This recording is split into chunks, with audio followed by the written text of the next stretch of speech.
Welcome to Business Connection. I'm Liz Spencer. We have an old friend in the studio. It's Gary Grotke, and you're from Quality Back Office Solutions. And you and I have met before and talked before, and I think I've come full circle, Gary, where not that I didn't value what back office solutions and processes could do before, but now I am such a believer. So first tell me a little bit about what Quality Back Office Solutions does. Sure, and I'm very glad you're a believer. I am, sign me up. Because I think it's important, but what we do is just partly what the name says, which is back office work. And in short, that is basically handling any and all of the paperwork for a business. Accounting, payroll, taxes, bill paying, actually preparing and mailing and collecting on our clients' bills. Whatever the client needs done, we're willing to do.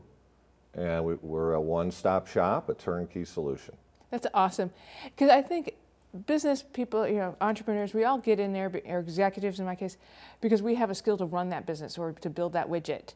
And we're not always blessed with the skills that you have or the desire to do all of that, the bill paying and the IRS work and that kind of stuff. So you bring us a really good product. Well, thanks. And that is what we try to do. I mean, we're trying to put our clients in a position where they can spend more time managing their business, meeting with customers, training employees, basically making money. Right, doing what I do best, not necessarily the back paperwork. Exactly. And hopefully our clients have the peace of mind that we know what we're doing, because we do. And we're in constant communication with them, as much or as little as they need, to keep things straight. And we try to provide them the financial information so they still know what's going on.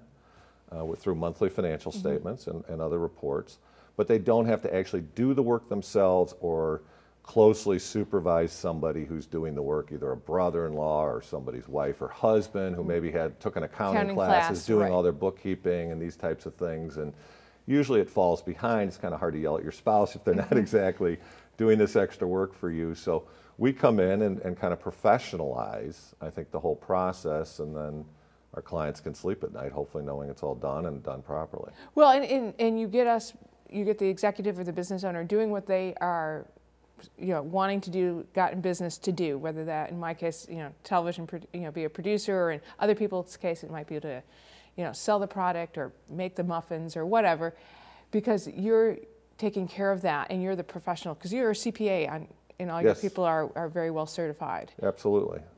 So, and I think the other thing that we do and the other thing we bring to the table is a lot of our small business clients are really kind of on their own. Right. They're single owner entrepreneurs, and if they have an issue or problem, unlike in a large business, there's no one to bounce it off of. There's no one to say, hey, should I go right or should I go left here?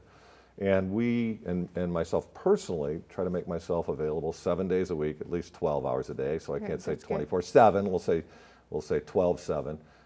For phone calls, emails, whatever, run something by me. It can be business related, it can be back office related, whatever it is, and at least then you have a sounding board for things. Right. Well, I think you often hear from small business owners that they feel a little bit alone or adrift because they don't have anybody to really talk to about that. Exactly. And that's where you, and part of everything else you do, add that advisory role. Exactly, and I am a CPA by background. I spent 10 years in public accounting, but the last 15 years I've been an entrepreneur and been involved in a number of businesses, some successful, some not. So I've seen both sides, and I think I have a pretty broad base and level of experience in dealing with a lot of different issues, a lot of different businesses. So I think in a lot of cases I can be a good sounding board for them and somebody that they can talk to. Right, and getting to a point in a business where you want someone to come in there and do your back office or help you with processes really helps save the business owner or executive time, because you get it running smoother. Absolutely. I think there's two things we try to save the business owner: time and money. And I know we save them a lot of time. I know, unequivocally. On the money thing, what's hard is again, a lot of these small business owners have somebody that's doing the books for free, and they're spending some of their time. So there's no out-of-pocket cost associated with it. So when we come in, even though our fees are very low, I think, and we work off a flat monthly fee, it's still, they're now writing a check. Right. But I can show you time after time where we've saved our clients either half of our fees in a year or all of our fees with things we found. We find clients double paying bills. They set up an auto pay, and then the clients or the vendor's still sending them a bill, and they're writing checks too. So they're double paying. These are the types of things that we routinely catch. We caught fraud at one of our clients where one of their employees were stealing checks from them. We caught it very quickly. We brought it to the client's attention. Unfortunately, they initially ignored our requests. We pressed on and eventually stopped it in a very short period of time. Saved the client thousands of dollars. Wow. So those are just two examples of where we save the client's money. There's a multitude of them. But that's the kind of stuff we do on a day-to-day basis. Right. Well, and the neat thing about hiring someone like your company and your group is that it's a contract basis. So they're hiring you, but they get the team behind you, where if you put someone on your payroll who's that controller person, it's a different type of scenario. You're actually paying more. Absolutely, and I think, with a lot of the changes now, and Obamacare is here to stay, so this is not a political statement, but the reality is, depending on the size of your business, you may not want to have a lot more employees. Right. Let's say you've got 55 employees today. If you get to 49, if you don't want to provide health care, you don't have to. Right. So if you outsource some of your financial and administrative functions, maybe you can get below that level.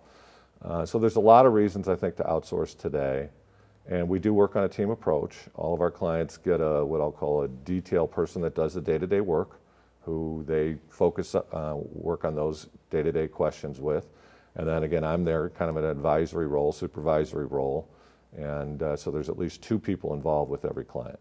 That's awesome. And sometimes, I often think when I think about, setting up process and that, it's a little bit of an initial shock to the system when you get that moving, but it is so worth it. It's sort of like going to the gym and feeling better afterwards. It's kind of how I feel like going to my bookkeeper, working with that kind of stuff. I don't really want to do it, but man, I feel better when I'm done. Right, and you're right. I mean, this is low priority because you don't need to do the back office if you're not if you don't have a successful business. Right. So you don't need me, and there's no need for any of this work. So you have to focus as a business person, as an entrepreneur, on running your business and making it successful. But if you're doing that, you have to then take care of these other issues. So it is a low priority, and But it's a necessary priority. It is, and we try not to be the most anal accountants. We try to focus on the things that are the most important from a back office and compliance standpoint, and get those things done. Get the client to focus on those things, and the things that are nice for the client to do, we bring those up, we recommend them, but if the client thinks that they don't have the time or money, then they don't do them. That's fine. I kind of look at you, Gary, as a nice guy and a great partner for any business. So, oh, thank you. Thanks so much for stopping by and telling us a little bit about Quality Back Office Solutions. We're going to be right back with more Business Connections. Stay tuned.